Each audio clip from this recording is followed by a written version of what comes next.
Take control of the numbers and supercharge your small business with Xero. That's Xero. With our easy-to-use accounting software with automation and reporting features, you'll spend less time on manual tasks and more time understanding how your business is doing. 87% of surveyed U.S. customers agree Xero helps improve financial visibility. Search Xero with an X or visit xero.com/ACAST to start your 30-day free trial. Conditions apply. What does it mean to live a rich life? It means brave first leaps, tearful goodbyes, and everything in between. With over 100 years' experience navigating the ups and downs of the market and of life, your Edward Jones financial advisor will be there to help you move ahead with confidence. Because with all you've done to find your rich, we'll do all we can to help you keep enjoying it. Edward Jones, member SIPC. Oh, hot, hot, hot, hot! Hot, hot, hot, hot, hot, hot!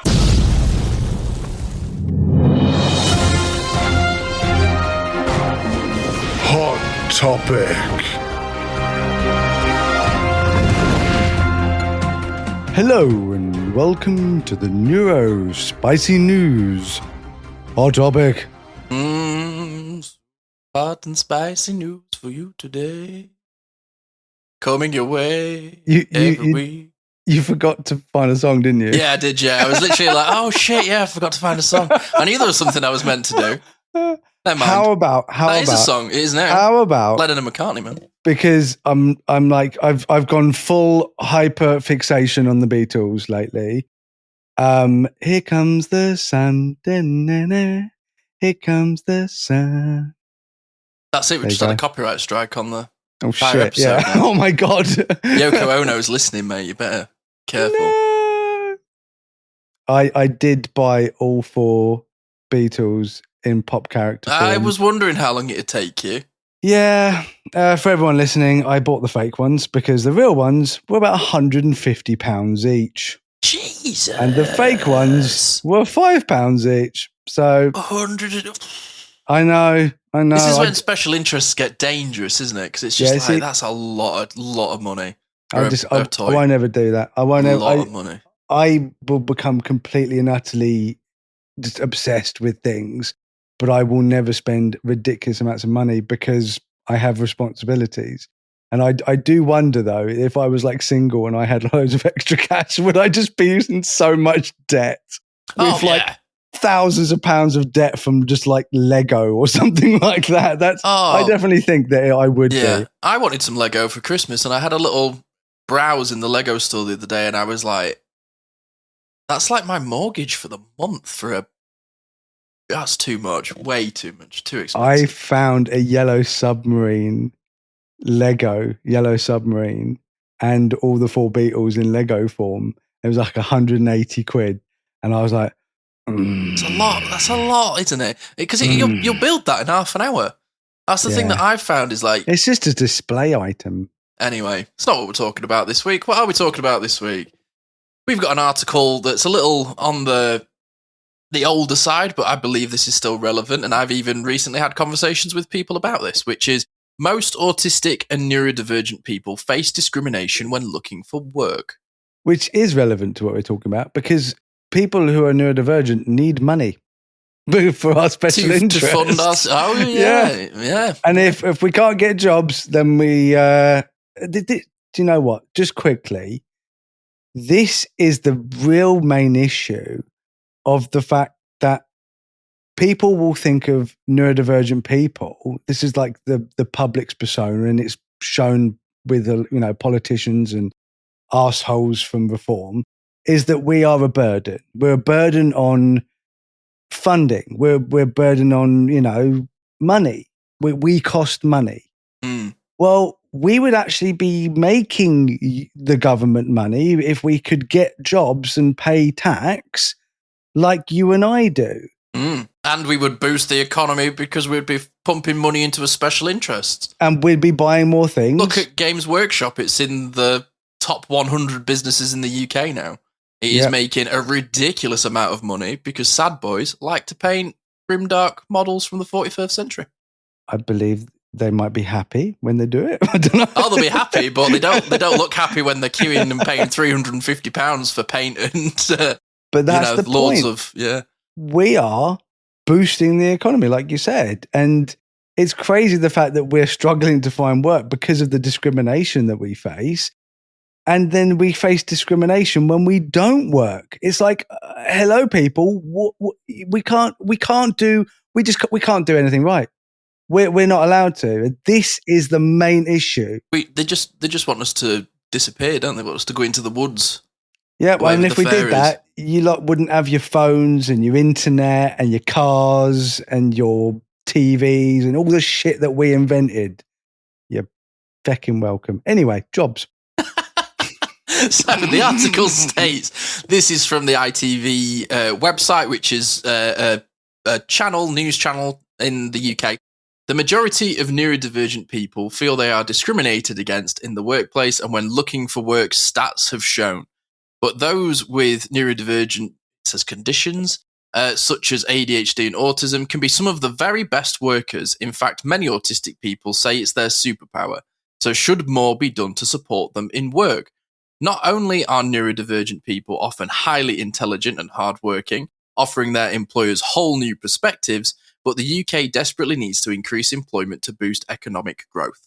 Yeah, I mean, there's a couple of things in there a bit icky. I hate when someone says they're highly intelligent, and I'm just like, thanks for that stereotype. Yeah, great. It's like you're either incapable or you're so smart your brain exploded from awesomeness. No, I don't think you need to be highly intelligent to go to work. That's a ridiculous idea. But yeah, like neurodivergent people I think are highly capable. I think that's a much better phrase, because I think that deeming someone's intellectual level on whether or not that they can just have a job, I think is a little bit shitty. But again, it's thing about a lot of these articles is they are meant in like good faith, and I just think people just don't understand what they're saying is kind of a bit shitty. But that aside, as you know, give me a little rant about how I don't like words. That aside, oh god, yeah. Like in all honesty, and I think we've definitely talked about this before, so apologies for repeating ourselves. But if you went for a job, would you divulge the thing is, would you divulge your ADHD? Here we go. Yeah, I would. Yeah, I would. But would you divulge that you're autistic? No, because I don't want anybody to suddenly start infantilizing me and going, oh, look at the little man, he's a producer. Look at him, make a podcast for me. This is podcast. And I think this is like the TikTok trend that we have nowadays, or like the Instagram, everything ADHD. It's like, oh, you know, ADHD, like, that's actually like a superpower now. Super and you're just wacky, like, fun guy. He's a fun, funky guy. It's such a superpower when I open my cupboards and everything falls out, even though my house is immaculate, but my cupboards look like a disaster zone. But it's fun because the Indiana Jones music starts playing as you run away. Woo! It all pours out the cupboard. Yeah, and how I literally just keep hitting my head on my new car because I can't get used to the height of it. I get so distracted and I just keep whacking my head on would my make car. A good comic book, would that? It's like, oh, Lex Luthor's defeated Superman. Why? You put him in a new vehicle. Yeah, he can't get Superman out. Can't get used to all the gadgets because his ADHD windscreen wipers are just going forever. He's like, oh no. Dude, it's like, yeah. I mean, superpower's fun. It's fun for kids, but at the end of the day, it's not a superpower. It's an ability. But again, that's an infantilizing sort of saying that something that somebody's good at. If you go, it's my superpower. I love the fact that people want to be super, super positive about it. But sometimes when they use the word superpower, it's like, oh, look at you. The thing that you're good at's a superpower, rather than just being good at. I don't know. It's for me. I've used it, but then, you know, things change and your opinions change. But let's get back on the subject. The subject really is that we just struggle. Oh no, we're on the subject. We're literally talking about the subject. Oh God, where the hell is my brain? See, not a superpower, really, is it? Who am I? Where are you? Who are you? Who are you? So like I was saying, like we would definitely, I don't think I'd have an issue if I went for a new job. I don't think I'd have an issue saying that I'm autistic, No. but that's because of who I am. It's very and I personal can be like, and because then I can then go into a complete and utter tirade of verbal abuse in the nicest way of like exactly what that means for me. So it wouldn't just be, oh, I'm autistic, and then I'd be like, that's my disability. I'd literally just, because I'm a specialist and because of all my experience, I'd be able to explain why me being autistic would be really good for this particular job role. But that's the issue, is that a lot of us obviously have alexithymia. A lot of us don't have the knowledge or the ability to portray that knowledge in a confident way. I mean, that's why I've always thought that I do have a lot of privilege in that. What do you think? I think if I was to go for a job interview now, I would disclose that I'm autistic and ADHD and dyslexic and dyspraxic and all the fun things. And I think I would be able to convey it in a way where I'm like, these are all the things that I'm absolutely brilliant at. This is where I need support and accommodation. But do you worry that if you ask for support and accommodation from the outset, they're already... Yeah, they're already... Because I've been in job interviews before, dude, where I have sat with somebody as they're doing interviews and they go, oh, that candidate was brilliant. Are we going to give them the job? And they were like, no, she's got an annoying laugh. Next. So if I have felt many times, even before I was autistic identifying, this is when I was self-identifying as ADHD, there were times when I explained to people in jobs, I was like, oh, I've got ADHD, this is why I've made the mistake. And they're like, oh, okay, we appreciate that, but don't fucking do it again. Like, okay, I'll try desperately not to be myself at work, I suppose. And it's always, I've found like, and I've had this before, where people have said to me, if you're doing your job right, I don't need to tell you you're doing your job right. I don't need to praise you, but I will tell you when you're doing it wrong. Yeah, I don't like that attitude. It's not a good management attitude. And a lot of the time as well, I find certain managers that I've had have never done the job that I'm doing. But they've been a manager elsewhere. They've come into a role and never been on the shop floor, to say.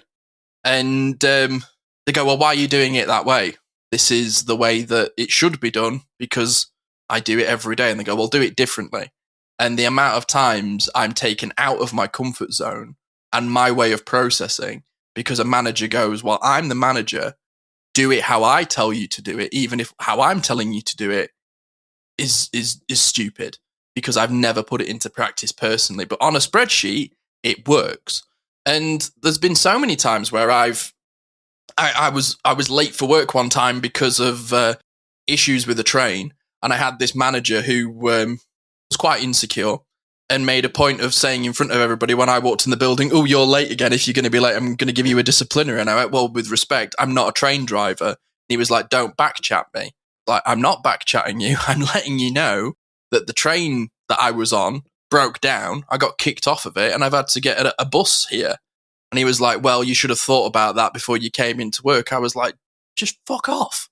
You're literally just trying to swing your dick at me and you're not even listening to me. So there's been a lot of times where I'm like, what is the point of even asking for accommodations when people are just going to call you out on stuff anyway? Yeah, I think that what you're saying there is like, it leads to a really, really good point of the fact that a lot of neurodivergent people might have got jobs. They might have had jobs and they might have been treated so badly in those jobs. They literally were like, yeah, I'm not doing that again. So there might be I mean, there is. I know neurodivergent people that are like this, that don't have jobs. There is a genuine crippling fear. Because if I just say, oh, they're scared to get a job, it completely undermines their experience. They are crippled with fear because they were treated so badly just for being who they are. We literally had Anthony who was an NHS worker who was so badly treated because of his neurodivergence. I mean, he still works for the NHS. He fought back. You know, he did a really good job sticking in there and fighting back. And now he's fighting for other people. But the way he was treated was so horrific. There's so many people, and I don't blame them. I do not blame. There's no weakness in this. There's no blame. Some people are just not built to fight, and they shouldn't have to. They shouldn't have to fight. This is what reasonable adjustments and accommodations should be made for, is so we don't have to fight for our existence. And the fact is these companies don't provide neuro-affirming atmospheres to welcome neurodivergent people into the office, even though it would massively benefit their company to have neurodivergent people working with them. Absolutely. This is, and I can give you a perfect example, is literally, which is why we work with RTN, is because they have so many neurodivergent people within their company. That's why they do a good job. Nothing about us without us. Exactly, because neurodivergent people are involved in the assessment process. They are in it, which is what I've always said, is how can you assess whether someone's neurodivergent? If you're not neurodivergent, just because you've got a box to tick, doesn't mean that you truly understand it. And that all that terminology and everything will change within 5, 6, 7 years anyway. So, because, I mean, the stuff that they were discussing in my assessment a few years ago, they're already changing the terminology on it. It fluctuates so quickly, but the one thing, ironically, that doesn't fluctuate is neurodivergent people and our lived experiences, which has to be at the core of this. But we'll take a short break here, and when we come back, we'll dig further into this article and what the stats are saying. A rich life isn't a straight line to a destination on the horizon. Sometimes it takes an unexpected turn with detours, new possibilities, and even another passenger or 3. And with 100 years of navigating ups and downs, you can count on Edward Jones to help guide you through it all. Because life is a winding path made rich by the people you walk it with. Let's find your rich together. Edward Jones, member SIPC.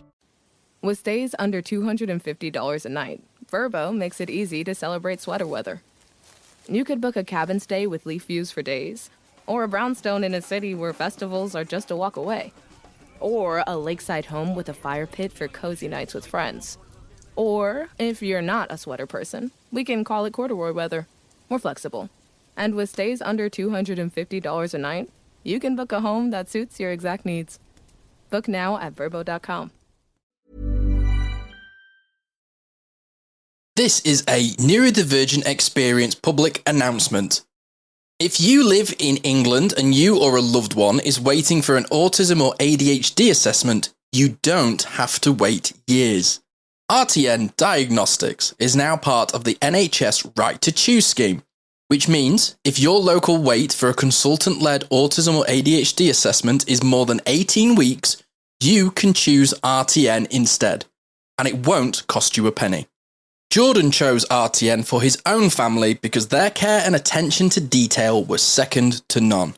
They didn't just diagnose autism and ADHD, they looked at the full picture, including PDA, OCD, anxiety, and more.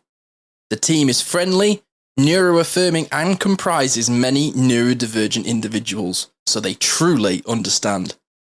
Getting started is simple. Download the GP referral letter and questionnaire from the link in our show notes, take those to your GP, and ask for a referral to RTN Diagnostics.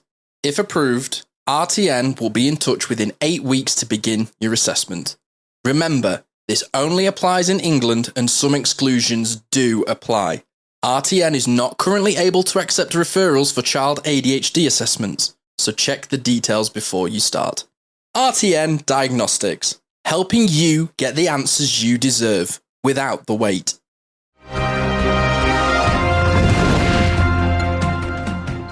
Welcome back to this week's hot topic. We have been discussing most autistic people and other neurodivergent people face discrimination when looking for work. And this article has discussed some stats. We've discussed our own experiences and how certain people want to get into work, but maybe their experiences have forced them to feel unaccepted in a workplace. I, for one, like to work from home because I love doing my job, but I hate office politics and I hate the schmarmy kiss-assing because I can't do it if I tried. So that's definitely been something that's affected me. But should we see what the research is saying? Mm-hmm. So this is a survey. A survey? Don't know what that is. It's a bit I like that word now. That's my new word. A survey. It's like a survey. A survey. A survey. It's like scurvy. A scurvy. So this is a survey by insurance firm Zurich UK and has found that half of neurodivergent adults have been discriminated against when looking for a job. 1 in 5 have been laughed at, and 1 in 6 had job offers rescinded because of their neurodivergence. Oh, I just got a creep. I just got a creep all over my body when you said laughed at. That's such a trigger. People laughing horrible, at isn't me. it? So the research also shows that 51% feel they cannot or should not disclose their neurodivergence due to the stigma, and 2/3 say employers see neurodiversity as a red flag. This comes from, there's quotes here that come from Jane Cullen, who is a neurodivergence training manager at the Brain charity, which is one I've not heard of before. And they told ITV News that figures show that there is a real need for much more awareness of neurodivergence. We can do more to break down stigma, increase understanding and acceptance, and benefit from the differences in thinking and approach that embracing everybody's unique differences brings. There are a lot of misconceptions, and without change, this can mean that employees are fearful of disclosing their neurodivergence to their employer, missing out on so much talent. And this also is followed by a review of the former sitting Conservative government that found there are around 1 million autistic people in the UK, according to their statistics. I believe it's a lot more. But of those that are diagnosed, only 3 in 10 of them are in employment. And the majority of them say that they would like to have a job. Yeah, I mean, like I said, I know people who are very, very fearful of having a job, but they would really like a job. But even if it was like, oh, you can work from home or you can do this isolated, or let's say it was even just a delivery driver, and delivery drivers get treated like crap, like that wouldn't be like helpful for a neurodivergent person. Oh, I did Amazon driving for 3 days and I could not do it. It was so stressful. It's. I mean, the government are like, oh, we want to help people. Well, don't make initiatives, make laws that say this is exactly what needs to be put in place in the company. Whether you have neurodivergent people or not, you must provide a neurodivergent friendly atmosphere within your workplace. This is the law. Like we have laws for like fire safety. Certain buildings have to be up to code for fire safety. It's the law. So there's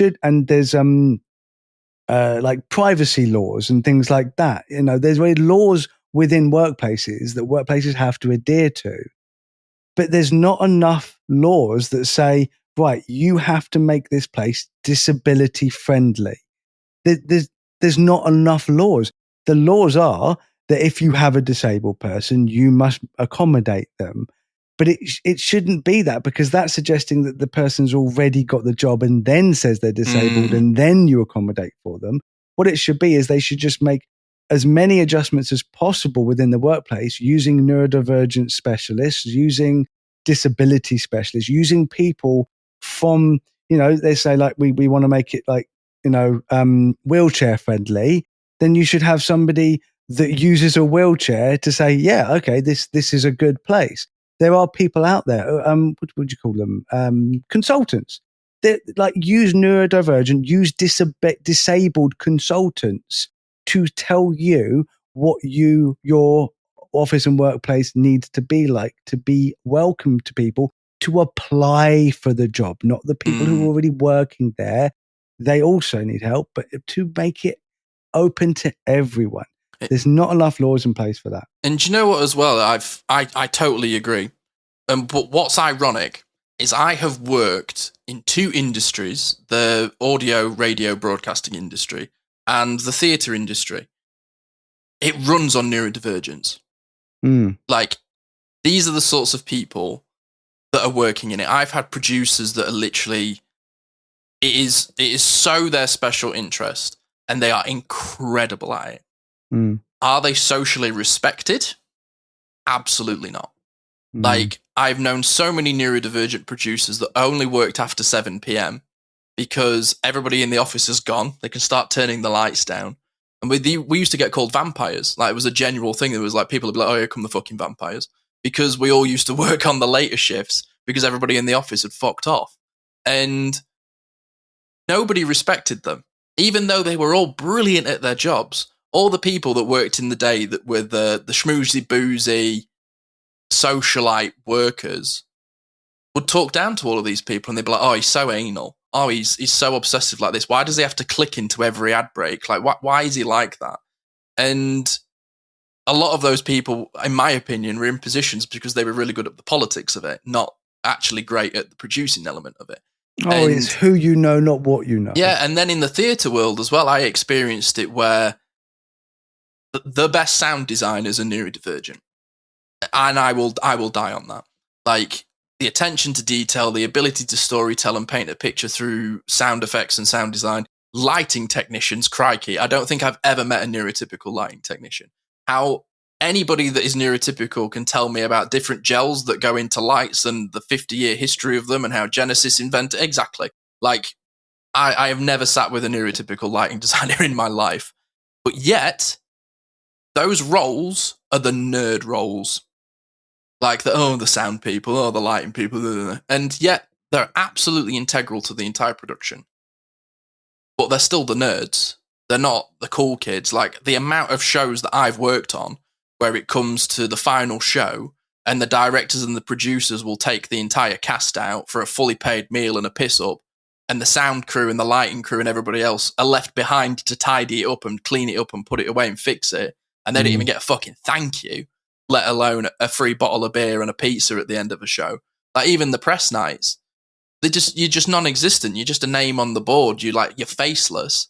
And then all of the people that you make look and sound amazing are the ones that get all of the praise.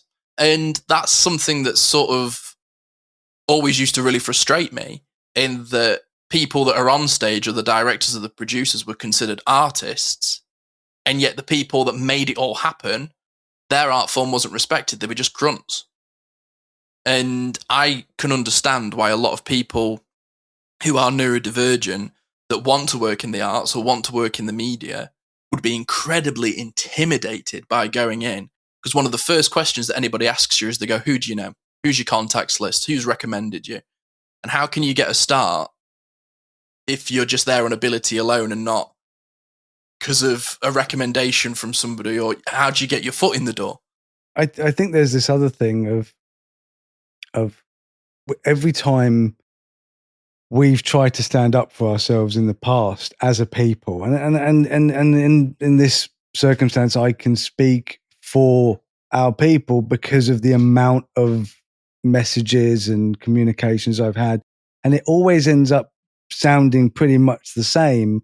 Of that, I don't trust people, in companies. I don't trust the HR people. I don't trust my manager. There's no trust there, because when they have asked for something, or when they have stood out, or when they have made mistakes, there's no patience. There's no. Oh, I've been crucified before in public for a mistake I made at work, and didn't even acknowledge the brilliance of everything else that I'd done. It was, oh, you're the guy that fucked up on this. Why don't you pipe down, mate? It's literally what led to my depression in 2018. I mean, I'm not going into it because I talked about it, but because I messed up at work, they literally blamed my autism. And it's like they had no idea about autism, but they just blamed it. And it nearly destroyed me, dude. It nearly just absolutely ruined me. And it's only because I feel so positive about it. No one can ever knock me for being neurodivergent. You can't knock me for being neurodivergent. And I think as well, one of the worst things is if you're somebody who's struggling with self-confidence and imposter syndrome, if somebody's constantly bringing up your mistakes and hounding you for them, they are reinforcing the negative thoughts that you have about yourself. And I think a lot of people will go, well, I can't do it. What's the point? And I think that's the worst thing for me.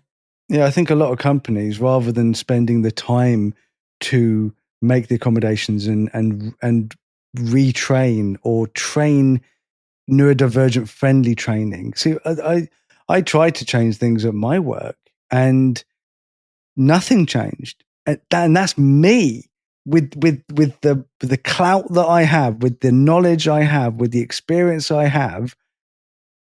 They wouldn't even listen to me. And you know, and I just gave up. I literally gave up trying to help my company be better because they didn't even want to listen to me. And I was like, oh, I'm done. I'm not going to go out of my way. You know, you can lead a horse to water, but it will freaking die if it don't drink. And I did all the leading I could, and they still wouldn't listen. And I just don't care anymore. I kind of just make my own accommodations when I need them. And that's the saddest thing, is that I don't want to stand out anymore. I got beaten down. I got beaten down by, like, I kept trying to stand up and that I kept getting knocked back down. And I just went, I just don't care, because I don't want to be in my job. I want to be a photographer, dude. I want to teach photography. I want to do photography. That's my future plan, but I can't afford that because I don't get paid enough to do photography. So I have to stay in my job, and I just have to grin and bear it. And that is terrible. So I can't even imagine what it's like for people who are just like everyday neurodivergent people who are just getting on with their lives. They must be so downtrodden. Oh, now I'm depressed. Yeah, I mean, like I say, you know, I've experienced this myself. Like, after COVID and burnout, and you know, I worked at a plant shop for like a month, and after that, they just went, "Yeah, it's not a good fit. Don't know if we sort of trust you in the shop." Like, right, okay, for what reason? And then they sort of explained it to me, and while they were sort of going through all of the HR-y sort of bullshit, I just went, "Do you know what, guys?" I went, "Don't waste your time." And I went, "I get that you don't want me here." And I went, "And if you don't want me here, I don't want to fucking be here." And I give them the keys. I went, "See you later, guys." And I just walked out. And after that, I was a little bit like, what's the point? Just what's the point of trying to... Because I went in with an openness, and I felt like soon as I said it, I felt the energy change. They were a bit like, don't know if you're what we want, which was frustrating when you think it was literally just me working in the warehouse section at the back of a plant shop. And it was genuinely just because I worked from home 90% of the time. I had a couple of days free in the week, and I thought it'll be good to get me out of the house. And it got me back in it. So I have a lot of sympathy for people that are struggling with it. And I really do hope that there is changes. And I think, like, you are correct in what you were saying earlier, is that it needs to be a law change. It needs to be a legal requirement for people not to have a predetermined bias of what neurodivergent disabled people are. Yeah, especially if the government are cutting back on PIP. So yeah, not only we need to get into the workplace. Yeah, we need to get in the workplace. But even people in the workplace are actually entitled to PIP. They're just not getting it because, again, the government... Oh, dude, I honestly think just doing this has made me just feel worse, because I don't know what the hell we're meant to do. Like, I just don't know what we're meant to do. Like, we're trying as best we can, and it just seems like we're throwing like a water balloon and an elephant and thinking that's going to stop it from charging you. I don't know. Anyway, I suppose 1,000 water balloons might stop an elephant. So let's hope we just keep plugging away. We're not giving up. We're not going anywhere. No one's going to bring us down. We will always fight. Yep. And we want to hear from you. Are you a neurodivergent person that's faced discrimination in a workplace? Did you not get a job because you disclosed you were autistic? I would be very interested to hear your stories. Yeah, put in the comments. It is in the comments. We will definitely read and think about it. So that's been your hot topic for this week. We will be back on Thursday with another episode of the Neurodivergent Experience. Ashley will be with you on Monday with Mindful Monday. Start your week with purpose. Thank you very much, everybody. Take care of yourself. Be kind out there. Be safe. Nightly bye. Thanks for tuning in to the Neurodivergent Experience. We hope today's episode sparks something for you, whether it's a new idea, a bit of validation, or just a moment of connection. Remember, new episodes are every week, so be sure to join us for the next one for more conversations and insights into the neurodivergent experience. If you've enjoyed this podcast, help us grow. You can do that by rating and reviewing this show. Your support makes a huge difference in helping us reach more people who could benefit from these conversations. You can connect with us on social media. Find us on Instagram, Facebook, TikTok. Just search for the Neurodivergent Experience. Thank you again for listening, and until next time, take care of yourself. You're not alone in this journey.